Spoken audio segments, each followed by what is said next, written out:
Assalamualaikum warahmatullahi wabarakatuh. Jumpa kembali Anda semua dengan Bapak Nurdi Syarif SSI dalam mata pelajaran prakarya.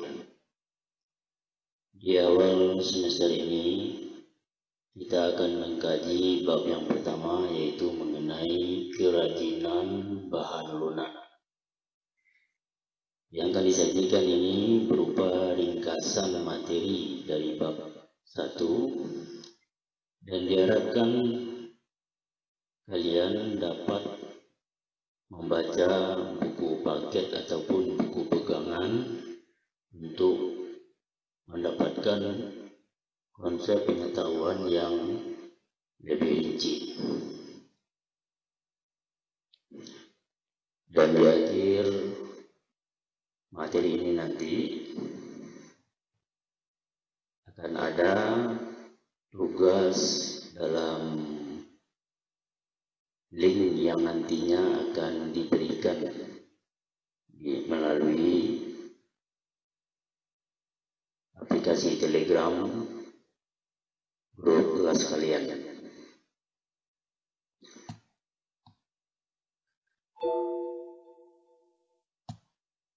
Baiklah Nanda, kita mulai masuk kaji materi mengenai kerajinan bahan lunak.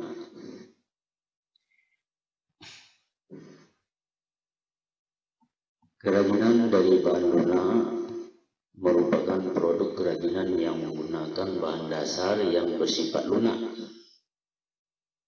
Di kerajinan dari bahan lunak merupakan produk kerajinan yang menggunakan bahan dasar yang bersifat lunak, yaitu lentur, lembut, dan mudah dibentuk. Kemudian bahan lunak dibagi menjadi dua, yaitu bahan lunak alam dan bahan lunak buatan. Bahan lunak alam adalah bahan yang berasal dari tumbuhan atau hewan.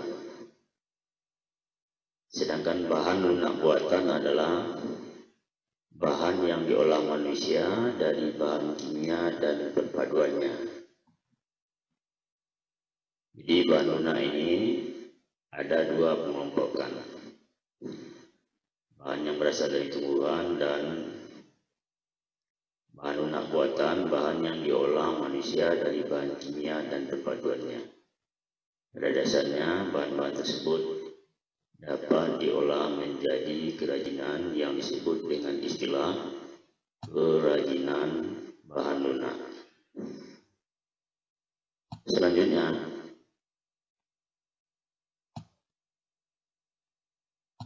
Ananda, pada praktiknya kerajinan dibuat dengan mempertimbangkan wilayah kerja dengan beberapa prinsip berikut. Pertama, keterampilan tangan, keterampilan teknik, dan kedaerahan atau tradisional. Jadi inilah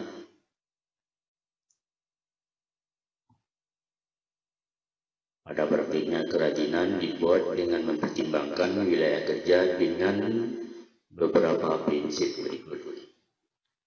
Ada 3 prinsip: keterampilan tangan, keterampilan teknik, dan kedaerahan tradisional. Nah, selanjutnya,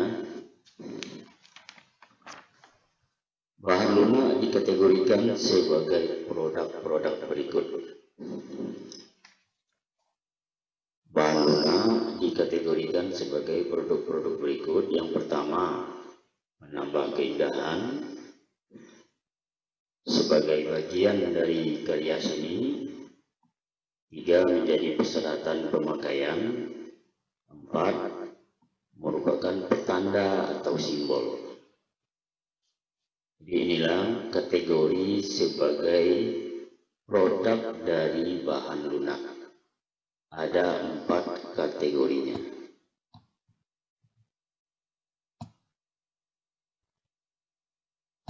Nah, kemudian kita lanjutkan. Teknik kerajinan itu sangat bervariasi. Di antaranya bisa berupa teknik mengecor,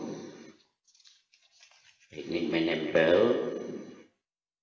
menggunting, melipat, mencetak, memahat, dan membentuk.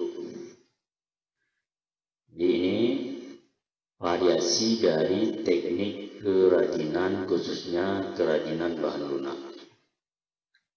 Lagi ada teknik mengecor, teknik menempel, menggunting, melipat, mencetak, memahat, dan membentuk.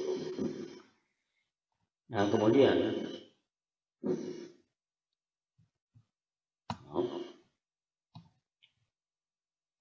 teknik kerajinan yang maksudnya produk kerajinan bahan lunak yang sudah jadi untuk dapat dipasarkan kepada konsumen, ini perlu adanya kemasan.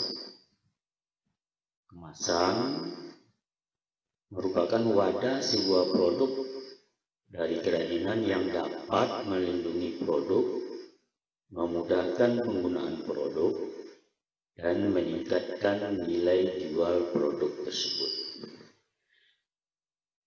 Ini adalah peran dari kemasan, khususnya adalah kemasan dari produk kerajinan bahan lunak.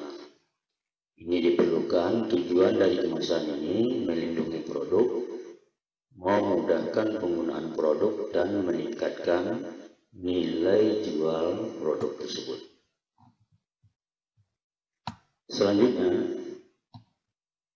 kita kaji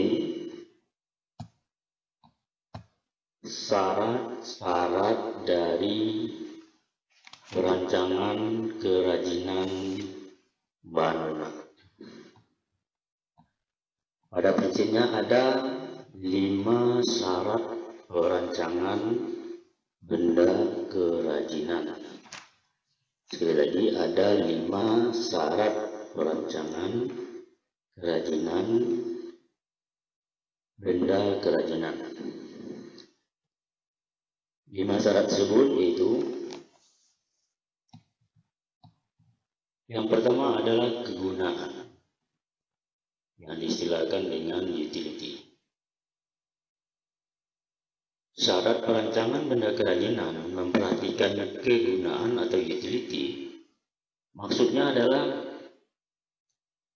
benda kerajinan itu harus mengutamakan nilai praktis, yaitu dapat digunakan sesuai dengan fungsi dan kebutuhan.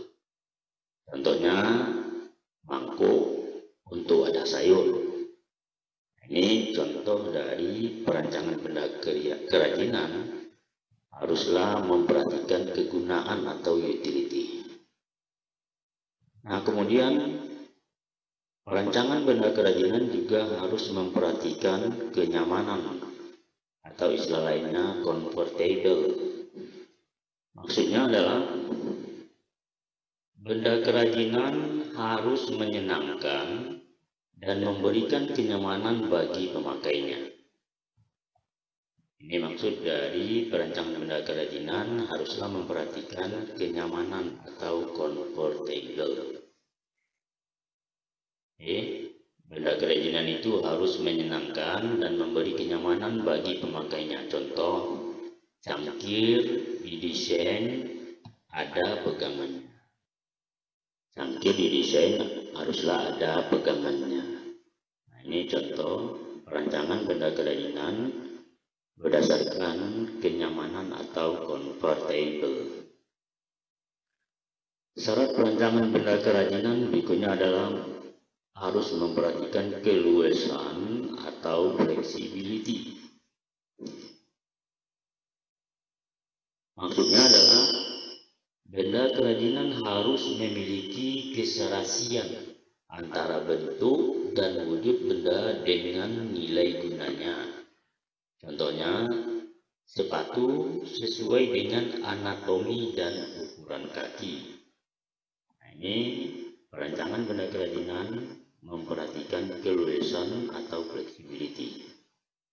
Selanjutnya yang keempat, syarat perancangan benda kerajinan itu harus memperhatikan keamanan atau istilah lainnya safety.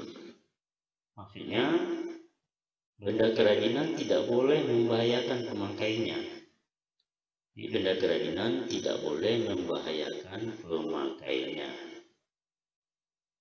Contohnya, gelas dari batok kelapa harus mempertimbangkan komposisi zat pelapis atau pewarna yang dipakai agar tidak berbahaya saat digunakan sebagai wadah minuman. Contoh, syarat perancangan benda kerajinan harus memperhatikan keamanan. Kemudian terakhir, syarat perancangan benda kerajinan harus memperhatikan keindahan atau estetik. Maksudnya adalah benda yang indah mempunyai daya tarik lebih dibanding benda yang biasa-biasa saja.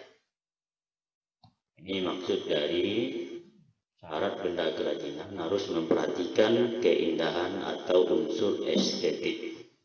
Benda kerajinan itu harus memiliki nilai estetik atau keindahan daripada benda-benda kerajinan lainnya. Jadi inilah Anda berupa ringkasan materi kerajinan bahan limbah lunak yang mudah-mudahan kalian dapat memahaminya. Dan sekali lagi, untuk uraian secara lebih rinci, kalian dapat bisa membantu di dalam pemahaman untuk bab 1 ini. Sekali lagi, di akhir pembelajaran ini nantinya akan ada tugas yang akan diberikan melalui link nanti yang Bapak berikan. Terima kasih. Kita akhiri pertemuan kita hari ini. InsyaAllah pada pertemuan berikutnya kita dapat melanjutkan kembali. Assalamualaikum warahmatullahi wabarakatuh.